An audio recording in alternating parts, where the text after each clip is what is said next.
Welcome to the Aligned and Magnetic podcast. I'm your host, Lauren Ashley, intuitive business coach certified by the International Coaching Federation, and they call me the money mindset and manifestation queen. I take a spiritual and practical approach that's backed by neuroscience to help you make your vision a reality, but more importantly, doing it in a way that lights you the fuck up. If you're ready to create an aligned, magnetic, and profitable business so you can live a life and do the work you are absolutely in love with, you're in the right place. Get ready to hear the powerful questions and raw lessons that you need to create success your way. Thank you so much for being here. Let's dive in. Hi, loves. We are back for another episode of the Aligned and Magnetic podcast. Today we have Robyn, who is joining us. We're just going to have a conversation about, business, and I don't know, I feel like we align on so many different conversations and topics. So we're just going to have a conversation, and I think it's going to be really good. So just for context, I feel like I've kind of aligned with you, Robyn, because we're both manifesting generators, right? And so I can see like a lot of similarities in our marketing and how we show up. It's more of, I think, an underlying thing that's, we're multi-passionate and it's hard to put ourselves in a box. And I feel like that's like the theme that I see. Mm-hmm. It's like the thing I struggle with the most. Yeah. And I don't know how you feel about this, but I feel like, I've been able to surpass that whole box before. And like, I always find my way back to like, it doesn't matter. We don't have to be in a box. Like, we can just do it however we want. And then no matter how many times I've like gone through that, I don't know if you feel the same way, but there's inevitably always a moment where it's like time to shift or pivot.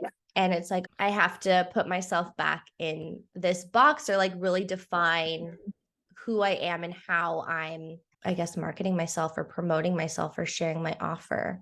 I think that that's the key, though, is if we didn't have to market ourselves, we wouldn't care as much, right? Like when we're working with clients, it doesn't matter because that multi-passionate nature really helps us to see things from different perspectives and be able to ask the right questions to our clients. But yeah, it's all about marketing. And I'm going through it right now where even yesterday, I was like, am I talking about too many things? Am I not focused enough? Is this what the problem is? I was just talking to one of my peers and clients and colleagues, Ashley, because we just did this masterclass on burnout. And I was looking at my feed and I'm like, coaching, business, burnout. And I'm like, and my brain started to feel overwhelmed. And I was like, man, if I'm feeling overwhelmed, how's my audience feeling about that? Like how is that translating in my social media presence? So yeah, I think we all go through it. It's actually funny that you say that because I was actually thinking back to a launch I did early or late spring, I guess, where I carefully thought out the sequence of what I was going to talk about. And I would say it was probably harder with the same result as I would have got if I had just done it off the cuff, right? So it's really interesting that even with all of the like different topics that we put out there, that somehow our audience still gets us. Like different things are going to resonate with different people. And for whatever reason, they see They still come. They still listen. They still come, right? Like my engagement, my open rates are still better. I was actually looking at mine compared to somebody with 5,000 more followers, and I am getting better engagement that I can visually see than somebody with 7,000, 8,000 followers. And that's kind of incredible to me because I must be saying something right. And I feel the same about yours, like watching your content. I'm like, yeah, no, I get it. It all makes sense to me. Yeah, it's almost like I feel like it's the voice of like the strategic business coaches out there that kind of comes into my brain that's like, oh, you're not getting these results that you want. And like, that's even subjective because I'm like, well, what are the results that I want? And like, you know what I mean? And then Mm-hmm. I'm like, am I even working toward those results right now? Like, what's the purpose? And so it's interesting when we just like step back a moment and really look at what we're doing and feel into all of the things that we have to offer and just like ask ourselves, where's that voice coming from? For me, anyway, I don't know, you can speak Mm-hmm. to your experience, but it's like, yeah, who's telling us that we have to stick to one topic or that we have to um niche down? Like niching has never really resonated for me. I tried it, it didn't work. Yeah. Yeah.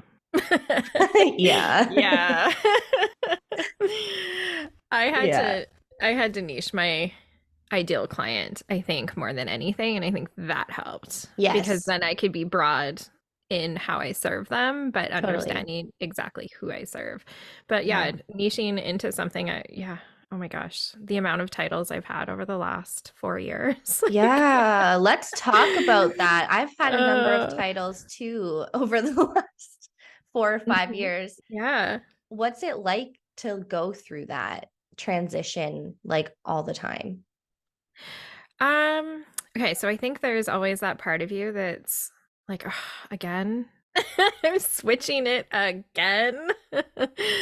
Um, and I even made a promise once to my coaching supervisor that I would stick with a title for longer than 3 months, and I did not for that one, anyways. But I soon after found identity coaching really was what I think fully enveloped what I was doing with my clients. Like, I am a business person. I have an ample amount of business executive leadership coaching experience outside of the online industry.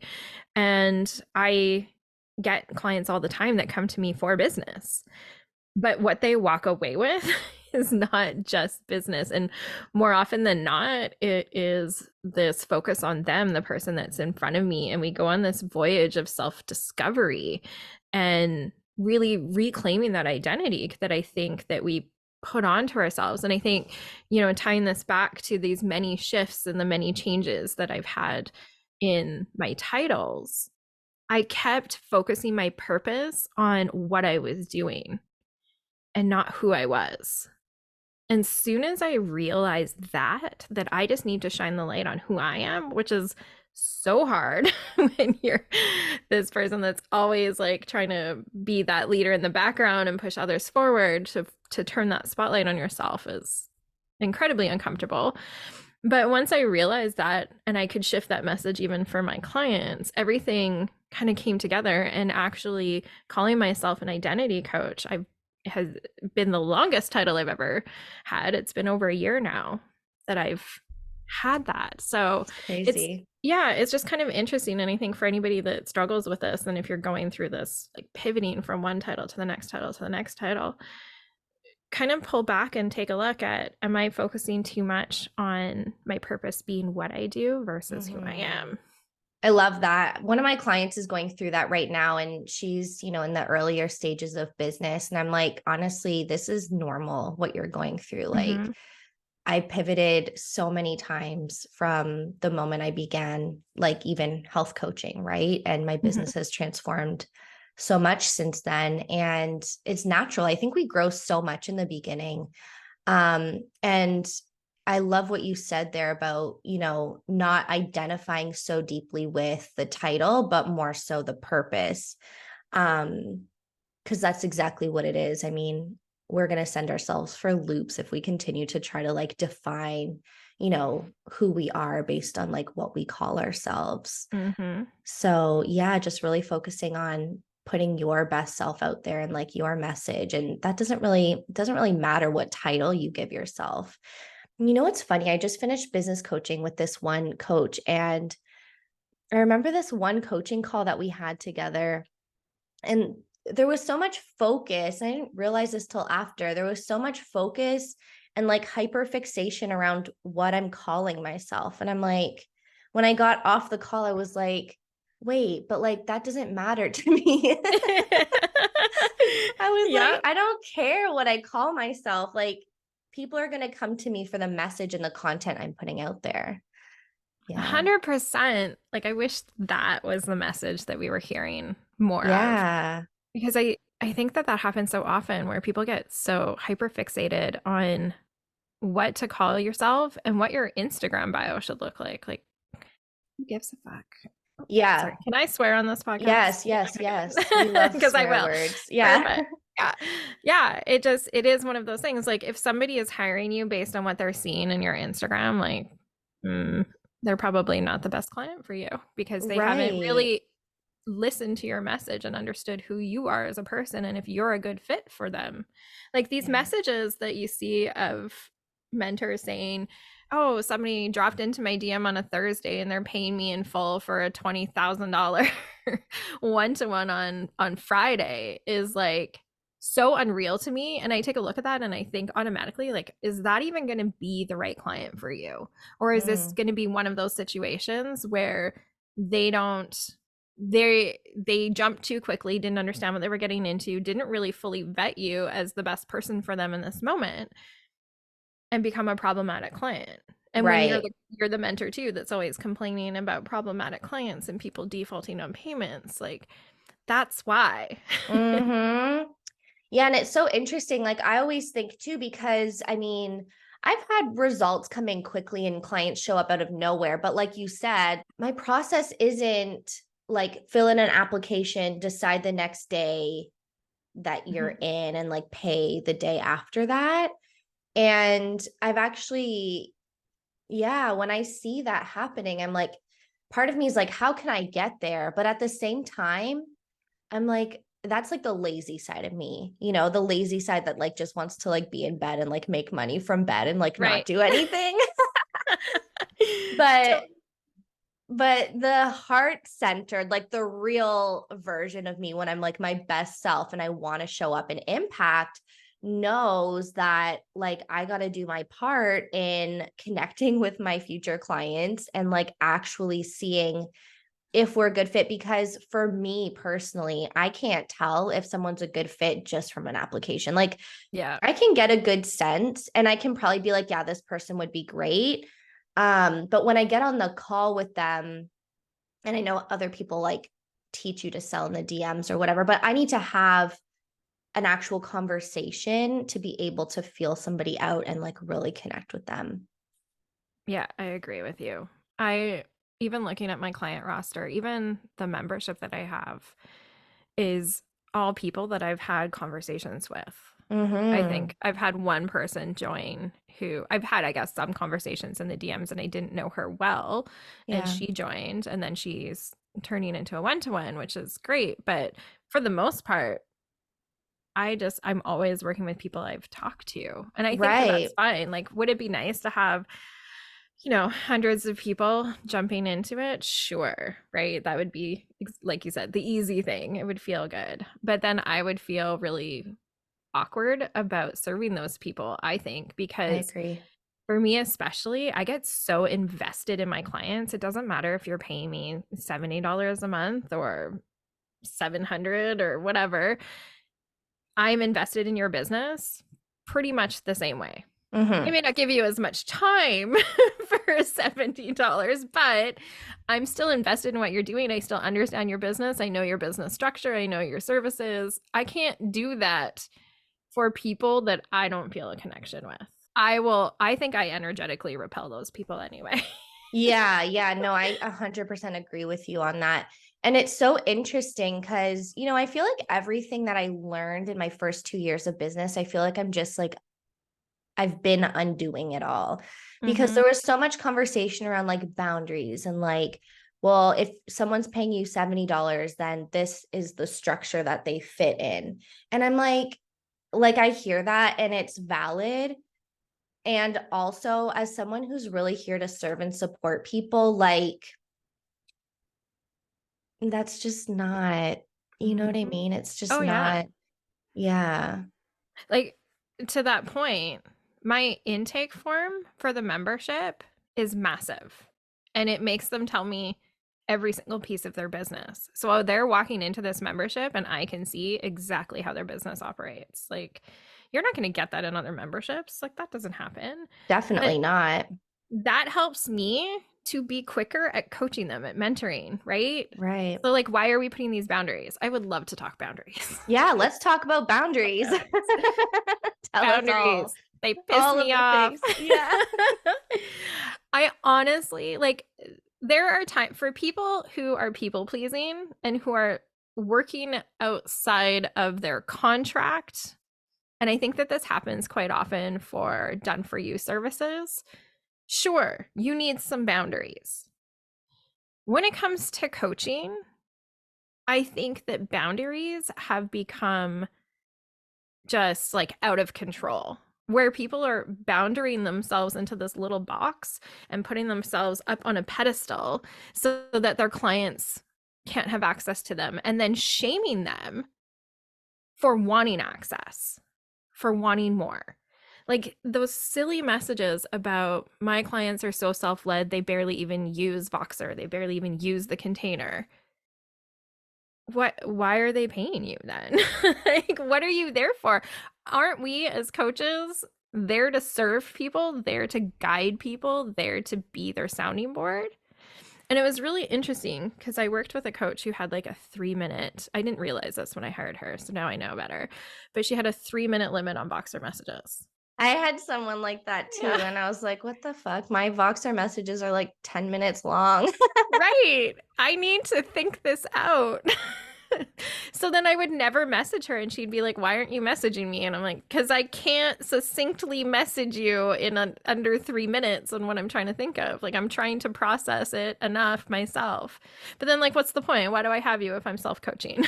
I wonder how many of these coaches with all of these boundaries actually truly understand like ICF coaching. Oh, probably not. Because I mean, we both know, I think we're both out loud like verbal processors. And Yeah. I mean, I feel like we've both seen in the Coach Approach Academy, and you've taken other coaching programs as well, but we see the process of coaching. And it's like, you know, what we start with over here is not always what we end with. And it takes a lot of processing and like sometimes just trying things on, you know, like sometimes I'll say something and I'm like, oh, wait, that's not it. It's this, but it has to come out to be able to get to the thing that it is. Yep. 100%. Yeah. 100%.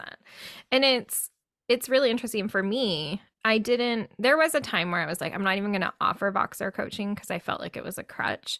Yeah. And then I re-examined how I was utilizing it. And I was utilizing it more to answer questions, which as soon as I shifted and utilize it more for coaching and asking coaching questions and allowing them to go and process and come back, all of a sudden it became easier.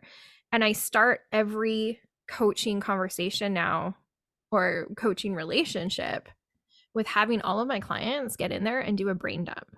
And for like 90, I love that. Yeah, 90% of them have never ever done that before. They've never had a coach allow them to do that. Oh, they I have love been that. boundaried into this, like, you have to only do 2 minutes, 3 minutes, 5 minutes. And I'm like, no, I was like, if it takes you 30 minutes to do this, do it. And I set aside that time to listen and respond, because it actually shows me how their brain works, how their decision making works, how the processing works, how well they're able to self-coach themselves. Because as we know, the more you talk it out, sometimes the more you realize your own solution. And it makes the rest of the relationship easier. So on average, I'm still only spending maybe an hour and a half a day supporting my clients in Voxer. That's awesome. And that's with 10 clients using it, right? But if I put boundaries on it, I guarantee I'd be spending a whole lot more time. Totally. Because it would be a whole lot more back and forth. Like you said, you're going to go, nope, that's not it. And then you got to think of your next 2 to 3 minute message. And it's back and forth all day. Yeah, totally. Yeah, I can mirror that. I've never used it as a brain dump, although I think my clients do brain dump definitely to me, just not before a call like that. But that's genius. I have It them fill works. out like a prep form so they like get to reflect and everything. But I might try that. Yeah, try it. I used the form too, and I found like they just couldn't process enough on the Verbalize, form. Yeah. right? Yeah. Yeah. Yeah, that makes so much sense. But yeah, I also noticed like, so I stopped kind of, I didn't ever stop using Voxer, although I thought about not using Voxer. Um, but what I noticed that when I was like, I also had to shift my process with it because my clients were coming to me like, should I do this or should I do this? Is this a good idea? And that's when I had to start using like the coaching questions because I Mm-hmm. was like, this is not the purpose of any of this relationship. And it's incredible how we can just shift the intention, right? By shifting the Yeah. intention, it changes everything. Right. Yeah. And I think that that also, I think for both of us, brings us back to our coaching roots and really feeling like we are utilizing a proper coaching technique. While still teaching on business. Like this was the Yeah. big thing for me. Like I know you've kind of been observing my whole transformation over the last 2 years.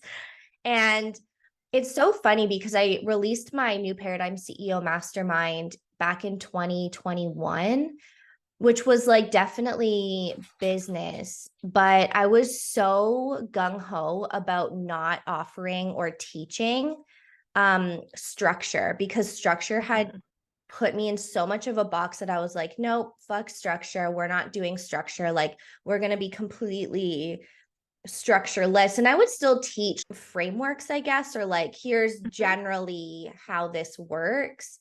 But yeah, it's just so fascinating. And then to come, after 2 years later, well, it was probably like a year and a half, actually like being brave enough to step into, I'm still kind of toying with what I call myself, but aligned business coaching is what it is right now.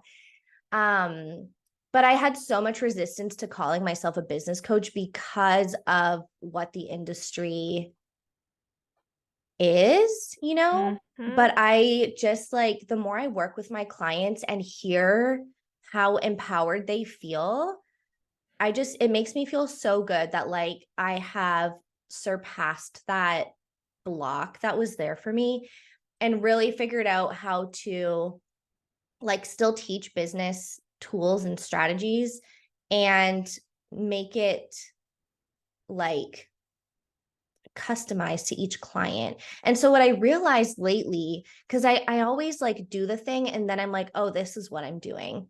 And so I'm in that phase right now where I realize like, wow, I've created a massively experiential learning opportunity for clients. Like instead of just coming and watching a masterclass for Mm-hmm. 2 hours and taking notes and asking questions, it's like, no, let's like get into your content. Let me provide you with feedback. Let me ask you a question and help you to really think about how you're showing up and like presenting yourself to people.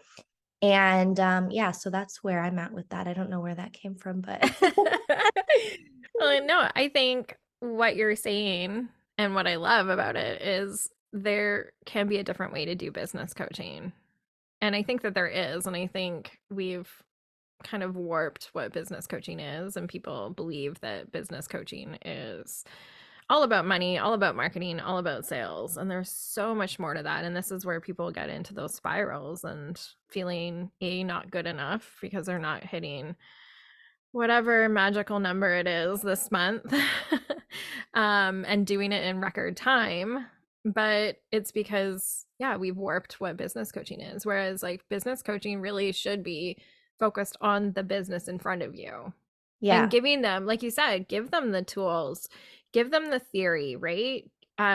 Give them the mindset tools that they need because that's a huge part of it too. hmm, The foundational structures, and then they get to apply what works for them. And I right. wish we did more of that because then we'd have less people struggling in the first 2, 3 years of business.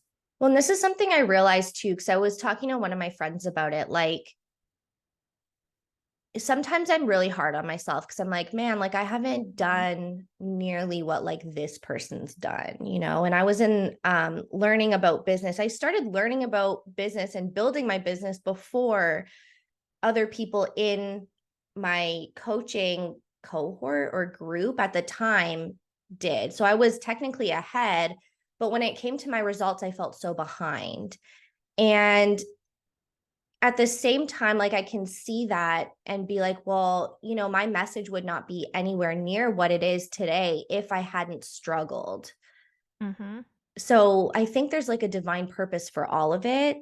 And, you know, their message gets to be like, oh, look at all these fancy, flashy results. Like, this is this and this is this, and I'm a boss and I'm killing it. And then, you know, when I really think about it, like, sure, sometimes it sucks that like I haven't reached like, I don't know, like $1 million in a year or something like that. But crazy numbers. But yeah, it's just like when I really connect with what it is that I'm doing, like I'm really happy with it, you know, when I'm really focused on the work that I'm doing and not really looking at those external results, which I feel like a lot of us get sucked into. When I think about like, okay, my bills are paid, like I've got what I need, I'm really happy, like, and the work that I'm doing is really incredible.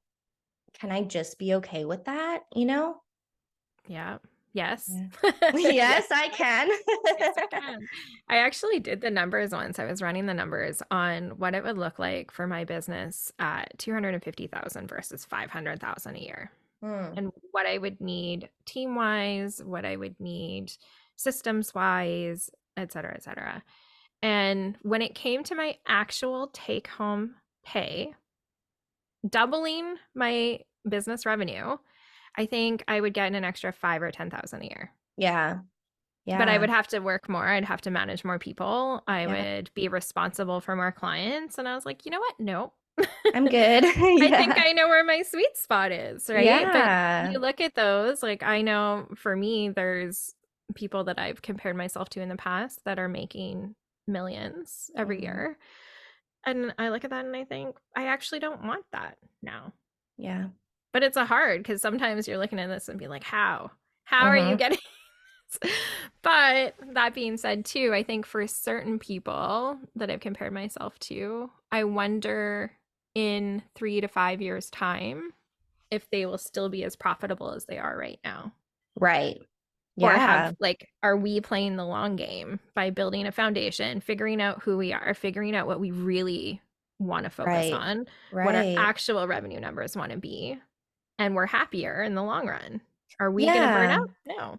Right. And that's actually a common theme that I see in those people who are doing those big like things in their business, those big numbers and all of that, is that they do end up burning out and they do end up like, you know, hitting some sort of rock bottom and then feeling lost and turned around and having to go through some sort of like transformation, which I don't think either is bad. It's just different, you know? It's So it's like, right. I've never been willing. I'll work. Like I work a lot. And I think I kind of was maybe like born to work a lot, but I also am not willing to sacrifice myself. Like when I'm feeling low, I'm not willing to push myself to work just because I feel like I have to work, you know? Mm-hmm. And I feel like that's really different from other people because, you know, people will still, I mean, I still show up. I'm not like going to ghost my business, but other people really like, yeah, just, I don't know, run themselves into the ground. So, I agree. yeah, And I think we don't need to. We don't need to be doing that. I would rather be yeah, taking it slower, being more consistent. This last year for me was a year of slowing down. That's yeah. what I wanted to do. I stepped back from having my own mentor or coach, Mm, other than a coaching supervisor that I continually work with. Um, and I really was just focusing on, okay, like I've had all the ups and downs. You get the 10K months, you get the 20K months, and then it's like 3K and then 5K. Like I didn't want that anymore. I didn't want the uncertainty. So how do I create consistency? And this is the first year that I can say I consistently had the same revenue every single month. Like I didn't drop below a specific number. And that felt so much better to me. It relieved like so much stress because like you said, bills can be paid. I can put money aside. I'm not sacrificing my life. I'm not sacrificing my time. I'm not sacrificing time with my daughter and my husband. And I'm happy serving. I'm like way happier serving my clients than I was when you're serving and struggling to make something happen that really you didn't even need to be pushing for. So I think in the long run, that's the lesson I'm happy that I learned. And I think it's going to serve me. I can see myself being here 10, 20 years from now, still coaching and being incredibly happy with it and not having to take on really any more clients than I already have. I love that. Yeah. And I feel like, there's a couple things that are coming up for me. The one thing is numbers. People's numbers are not always what they say they are. And I've had to my first coach told me this and I was like, oh, that's weird. Cause I'm such an honest person. Like Yeah. when I share numbers, I'm like, yeah, this actually happened or is happening, whatever. But there are other people who kind of fudge or like twist and don't tell the whole story. And I've really been seeing more of that lately. And you can even see like when people post testimonials, they like white out the date Mm-hmm. that it was posted, like, those screenshots or Yep. whatever. And I was like, huh, that's interesting. That makes me trust them less, because I'm like, when was that posted? Yep. And even if it was posted 2 or 3 years ago, who cares? Like, but keep the date there But so be that people, honest. yeah, be transparent about your results, right? Um, so yeah, and I had another client come to me and she was like, I know this girl that I worked with is fudging her numbers. And then, I've heard of people like buying a program, but not having like lifetime access to it. They had to keep paying a subscription fee to continue accessing the Mm-hmm. material. And that seems like really unethical to me, unless it was, stated at the forefront. But anyway, there's just like a lot of, um, sometimes I feel like the online space can be more of like a hustle. And so the whole point of saying this is like, for anyone listening, if you've ever felt not enough or like your results aren't good enough, or you have to like have these big, 30K, 50K, 100K, 200K months or whatever. Where was I going with that? Don't compare yourself because it's Right. probably a lie. Not Yes. probably. Yeah. It It is. could. Yeah. Yeah. And It maybe could be. not. Maybe not, but it could be. And we don't know the full story. So, like, if they're No. making 200K or 500K, let's say, like, how much of that are they actually taking home and profiting off of? Yeah. So, Yep. And I did that once. I went and based on all the information that they had put forward, took it and really pieced it apart to see, okay, well, how much you're making $1 million, how much are you actually going to put in your pocket? yeah. And it was not much more than I do. Yeah. Right? Yeah. Like, Totally. and I've, same thing. I've had people who are calling themselves 6-figure business coaches, 7-figure business coaches, whatever. And they're getting in my DMs and talking to me about coaching and saying that like they haven't signed clients in 6 months and they're struggling and stuff. And I'm like, Mm. but you're here and you're How telling can you people, call yourself that? right? Yeah. Yeah. Yeah. And it's sad. Yeah. Like, Yeah. just show, and this goes back to like show who you are. People want to work with you for who you are, not Yeah. necessarily the money that you've done. I think money, and I actually wrote about this recently, it's a double-edged sword Mm-hmm.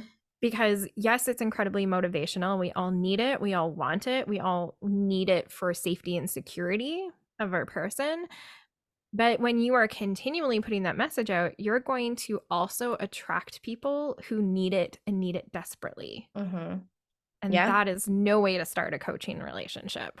Totally. Yeah. That feels very like not it feels kind of like not erratic, but just like not stable, Yeah. And if you can't build a business, you can't go through a launch if you're like emotionally or literally unstable. Like if your Yep. mindset is unstable, you're like relying on your results. That energy is gonna, transmute and not necessarily that it like gets passed on to other people. I mean, people can pick up stuff, but it, I think, more so affects how we show up, because these people who Absolutely. are calling themselves 6 and 7 figure coaches who haven't signed a client in 6 months, that I think creates, especially for people like us who are um honest people and who are, Hmm. I guess, like ethical, or like we have, we just want to be like the best version of ourselves, and we want, I think we pride ourselves in being, I guess, transparent, or there's something there, We have right, that we integrity, care, I we feel have like. integrity, there we go, yeah. And so I think that, when these 6 and 7 figure coaches are like sliding into your DMs and like, I haven't, signed on a client in a while, that is an integrity issue. And that naturally, I talk about this as like resistance. It naturally creates a resistance because what we're saying is not in alignment with what is actually happening. And then I think people just get lost in their brains, like, yeah. And then Hmm. how do you, that pressure just comes from yourself, right? You can Hmm. literally take that pressure off by just choosing to not identify with the money like that. Yeah. So And that's the hard part because they see people making lots of money, or what they assume are people that are making lots of money. So they feel like that's the way that I get the clients, is if I talk about totally. this, I get the clients. And Yeah, it's that vicious circle all over again. totally. Let's talk about, like, I feel like these are trends, or like, patterns that have kind of been in the business coaching industry or the coaching industry as a whole. And I feel like people are kind of starting to see through it. Yep. So let's talk about maybe like, okay, how do you promote yourself? And like, if you feel like you're a multi-passionate person, you don't want to put yourself in a box. You don't want to overly identify with your title or whatever. Like, how do you show up as like what I would call your most magnetic self and like attract those people that are meant to work with you? Yeah, I do. I know. At first, I'm like, just be your magnetic self. Exactly. It's so hard, right? But yeah, I mean, that's part of I think that's a big piece of it, right? Like, I've had people come to me and say that they wanted to come work with me simply because my energy feels grounding, and that's what they Yeah. need. On the other side, like, you still have to market and say stuff. I think it's really, for me, the answer has been speaking to that ideal client, speaking Mm-hmm. to how their brain operates, because my client has a very complex thinking process that results in overthinking and perfectionism. So being able to talk about that so that it feels normal. Yeah. So I think normalizing what your clients are feeling, sharing that they're not the only ones who feel that way. Then it's been about sharing that there's a solution Mm-hmm. and making that solution look easy. And Yeah. that's kind of been my formula for it. And I think that really helps because it's focused on them. I think Mm-hmm. a lot of the marketing we've seen in the past, especially with money, especially I think specifically from sales coaches who talk about their own sales, like, that's great, but you're centering yourself in the conversation. Mm-hmm. Do you know how to teach that? Do you know how Yeah. to translate that to your clients? I don't know. Totally. Yeah. So I think for those that are doing well right now, it's about centering it back on the client. What do they need to Right. hear? What are they struggling with? Like, we all Mm-hmm. struggle. This whole, I think, idea of don't do pain point marketing. It's like, okay, but don't be an asshole about it. Like, Yeah. You don't want to like stick a sure. knife in and like twist it around, but like Right. Throw we lemon have juice to on it. identify their struggles and their Yeah. challenges so we know what problem to solve. Right. Exactly. Yeah. We're all going to hit roadblocks. That's just going to happen. We're human. Mm-hmm. We're not perfect. Yeah. So I think really just speaking to where they're at right now and making sure that Mm-hmm. they feel like they're just not alone. And Yeah. that has helped me because then I can talk about any subject. If I put it within that framework, Mm-hmm. I can take that and we can talk about imposter syndrome. But I can also go and talk about your financial systems and Mm-hmm. how they're not, working out the way you want them to. Or we can take it and apply it to a marketing strategy or a launching strategy. Like, it doesn't matter. Mm-hmm. But they feel heard. They feel seen and they feel understood. And I think even going back to our talk on boundaries, boundaries has made people not feel seen and heard Mm-hmm. when we do too much of it. So bringing it back to the client, making them feel like they are part of something bigger, Yeah. that's how you do it, And in that my opinion. yeah, no, I completely agree. I love how you put that into a like a formula and a framework. Cause for me, I don't necessarily like always equate things, but I know that what I'm doing is intentional. So for me, the shift has been like, what do I need to say to attract clients? What do I need to do Mhm. to like get more engagement? And the shift that's worked better and that always works better and that always gets the results that I want is, what do my clients need to hear from me today? So it takes the focus, like you were saying, off of me and like the results that I want to create and what I'm here to do and what I have to say, and puts the focus back onto like, how do I just show up and like serve today? Mhm. And that's been something that I consistently teach my clients, because it's so easy to get stuck in like analysis paralysis, or like what do they need to hear, and like, oh, I keep getting this, Yeah. like I don't have the money yet, how do I shift whatever. Anyway, yeah. Yeah. Yeah, That's exactly what my clients say to me too. It's like, okay, but yeah, am I speaking to the right person? And is this what they need to hear? And I'm like, just sit down and write. Like, yeah, what do they need to hear? What do you want to say today to them? Like, if you had yeah. this person sitting in front of you right now, what would you tell them? What would you want to Mm-hmm. share with them? Yeah, And it makes yeah. the writing process so much easier because it comes Mm-hmm. from that human approach. Yeah, If I sat yeah. down and had a conversation with you, I'm not going to think about like, oh, am I saying the right things? Is she receiving this the right way? It's a conversation. Mm-hmm. Mm-hmm. That's it. Totally. Yeah.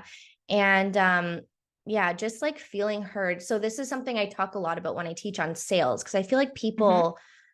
people teach sales, they're like, oh, say this. I had a client come to me and she was like, yeah, this past coach that I hired told me to say, oh, I just got goosebumps. Like that was literally in the script. And I'm like, what the fuck? Like, can we not just teach people how to connect with themselves and what they're feeling and express that? Like, why does it have to be such a formula and such a like, it's so inauthentic to me that it drives me crazy. I'm like, how are people out there teaching these things? That's a phrase I would never use. I Me think if I said that, too. right, Oh, like I just people would got be like, what's goosebumps. Like, wrong with you? what? Yeah. But But it's so funny. I've actually yeah, heard that. Like as soon as you really? said it, I can pinpoint at least one person that I've heard say that to me. No way. Mm-hmm. Well, there's somebody out there teaching people to say that Apparently. in their sales scripts. So, um, watch out, everybody. Oh, and see, this is what's so hard about the industry sometimes because it feels like there's so much It fakery feels or so trickery and fucking dumb. yeah. But But then you're like, then, okay, what is real? Like who is yes, real? Right? yeah. And then you So, and I are over here trying to get like, real results and have real human mhm. connection. And it's just, sometimes it feels like an upward battle on It my end does. anyway. Yeah. No, it does. I feel that.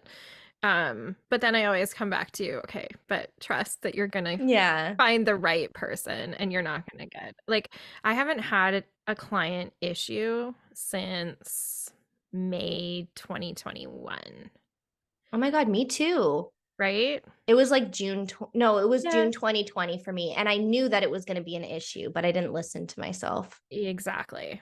Yeah. Yeah. Yeah, it was definitely one of those fixed mindsets that you can't change. That yeah, it's I think really focusing and like I said, like even going back to those people who dropped in the DMs and oh, were maybe thinking of working with me.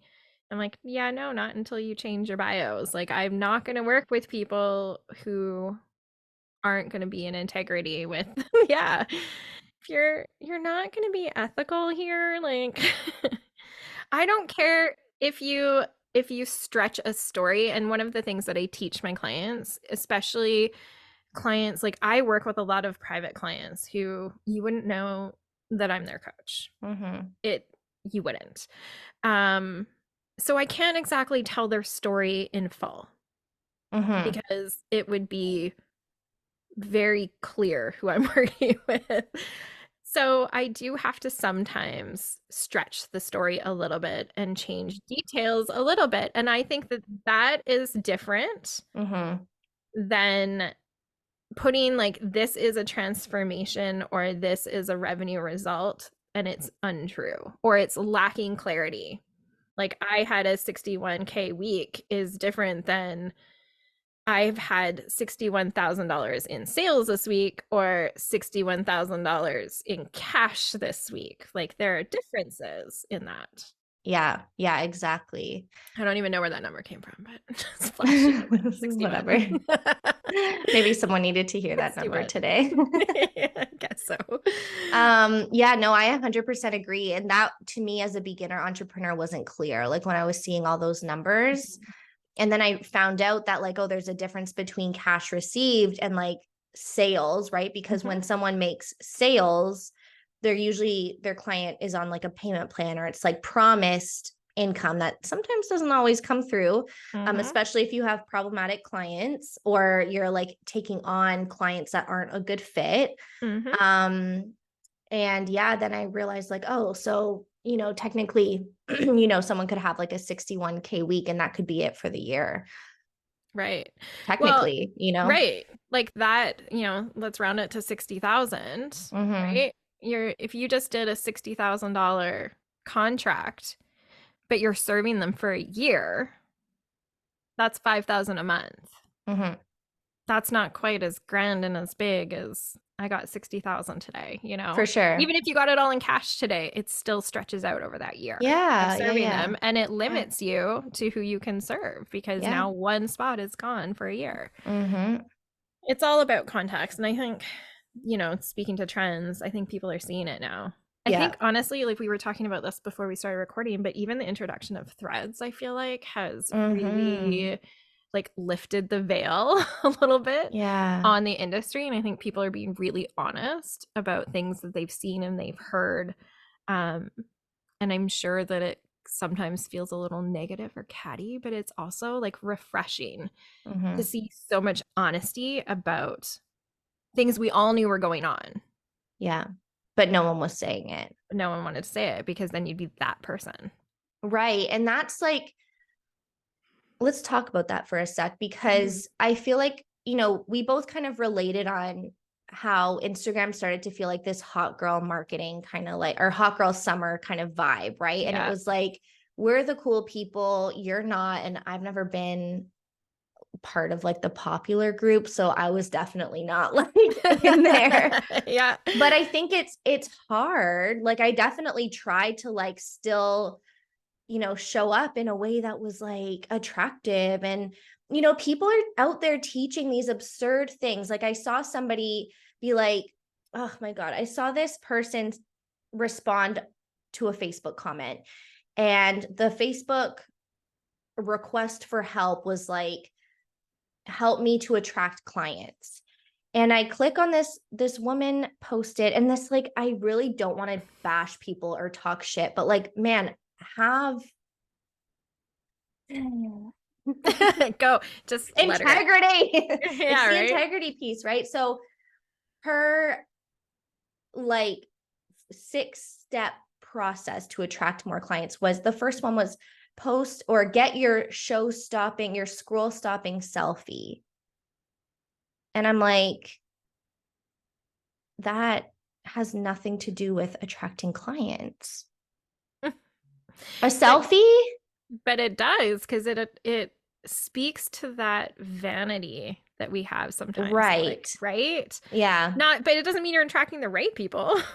No. So, but it just feels like it's part of it. Like, obviously we have to have something to post, but it just feels so surface level to me. And I'm like, what's really actually gonna attract clients? Because like I can post a selfie, but if I'm not like speaking from the heart, if I'm not actually sharing my values or like my beliefs or my thought processes or speaking to the people who like want to work with me, then a selfie's not going to do anything. And yet it does. I've actually, so I'm like, as you can probably tell, I'm a researcher, I'm an observer. So I like observe somebody for a really long time and I look through their whole process. How are they getting clients? What are they taking people through? What are their techniques and tricks, right? And I don't know why I do it. I just do it and it helps because then I get to say, okay, I've seen this. This I think would work for you because of XYZ. Why don't we explore that? But that being said, I have noticed a trend with a particular crowd that they focus more on saying nothing, showing up beautifully, really like poking people. So they talk about, oh, mean girl marketing is out, but then do like a very shadowed version of toxic mean girl marketing anyway. And they're getting clients. But then they're also the ones, again, complaining that they have clients defaulting on payments and that clients are like not respecting them or not respecting their processes, or you should be in all my programs, you know, not just waiting for me to open up something just for you, that sort of thing. And I find that really interesting because I'm like, yeah, sure, you're attracting clients with this sort of marketing, but you're not attracting the right clients. And yet, Right. those of us that are actually sitting here saying, like, this is what I know, this is my message, this is the information I want to give you, and being very transparent, we may not be getting the volume of clients, but sure as shit, we're getting the clients that are meant to be in our containers. And it's like, I think for most people I talk to about this, we're also getting the clients who are sticking with us. Mm-hmm. We're not Yeah. just having to go out and look for new clients all the time because Yeah. we have clients re-signing, you know, contract after contract after contract Mm-hmm. because we still have the ability to serve them. Yeah.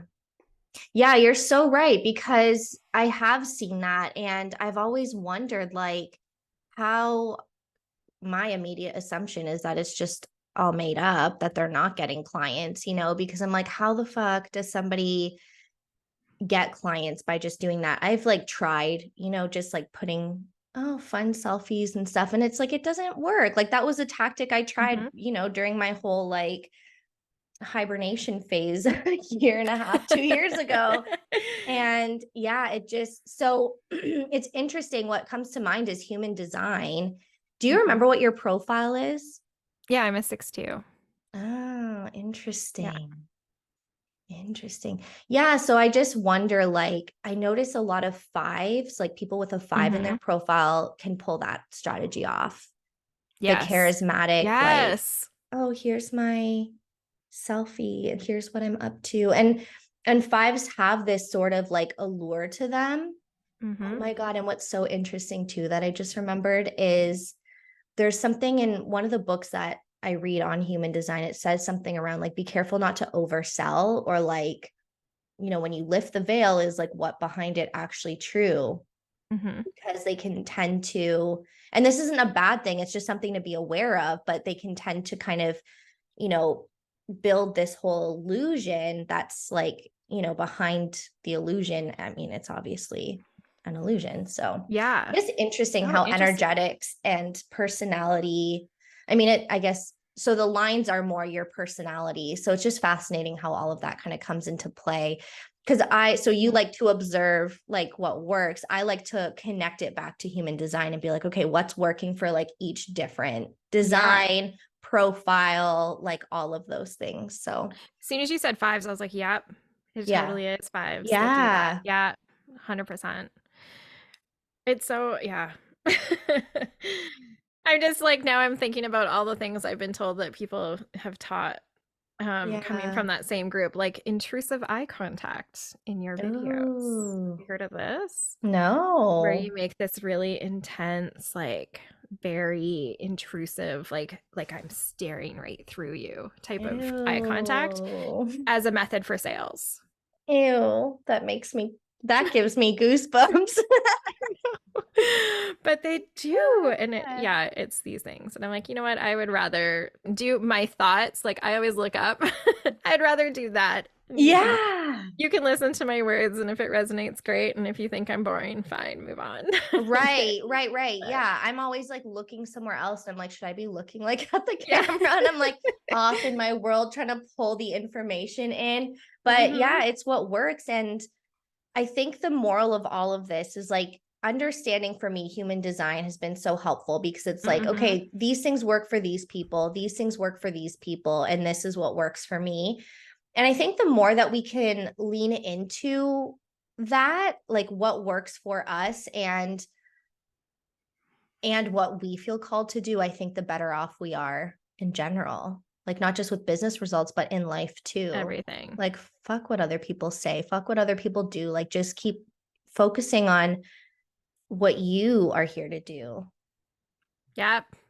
Yeah. Yep. I was like, you do you, boo. Yep. Yeah. No, it is. And I had a thought actually as you were saying this, and oh shoot, no, it's gone. Well, I feel like that's a very beautiful note to leave off. Do you want to add any final thoughts? No, I think like that is the perfect way. Is just like you do you. And tune out the noise that is not meant for you.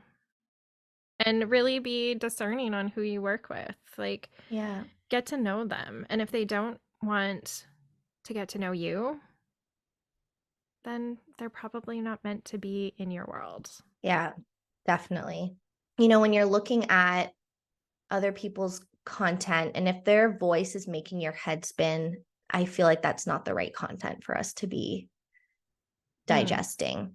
We all go through, like, I feel like people really underestimate or feel like they're on a different path. You know, like people in the beginning, they're like, oh, well, I'm new here. And it's like, we all go through the same shit, honestly. Like, it doesn't matter if you're new, if you've been here 5, 10, 15 years. I think part of being in this business is just what it is. It's like we get lost in the crap and the stuff. And it's hard sometimes to tune out that noise, you know, and to not get sucked into all of that stuff. And sometimes we're not even aware that it's happening. Like with the introduction of threads, right? Like I didn't realize how inauthentic it felt to be on Instagram until I was on threads and I was like, wow, this feels so good. I have evidence for this. So we can leave this kind of as that last thought if you want. But here's my evidence. I work with people from starting their business to 8 figures. That's my range of clientele right now. Those are the revenues that my clients are making. I am doing the exact same work with them, whether they're at $0 or 8 figures. It is exactly the same work. They go through exactly the same problems. We are still looking at their businesses in almost exactly the same way. And I would say, in fact, it's even harder once you're at these higher levels because you've kind of got to burn away pieces that they've built that probably weren't meant for them. So yeah, if you are comparing yourself to anybody, just know that they are going through the exact same things as you. It doesn't change. You will continue to go through these same issues year after year, revenue point after revenue point. So manage them. Focus on them, focus on you, do what you want to do, and that is what's going to create your success. Right. I love that so much. If there's anything I've learned over the last couple of years, it's been the patterns, like the same patterns show up. It's just a different way. So if you can learn how to navigate those, you know, patterns or those, I'm calling them patterns, but like challenges, difficulties, like then, you know, the easier it'll be to continue to show up. Thank you. This was awesome. It's been so good to chat with you. Thank you so much for tuning into the podcast today. If you like what you heard, I would love it if you left a review. If you like my vibe, come and hang with me in my Facebook or Telegram group. I'll drop the link to my email list below where you can get instant access. Make sure you check the show notes for any other links that I mentioned today. And until next time, I'm sending you waves of abundance.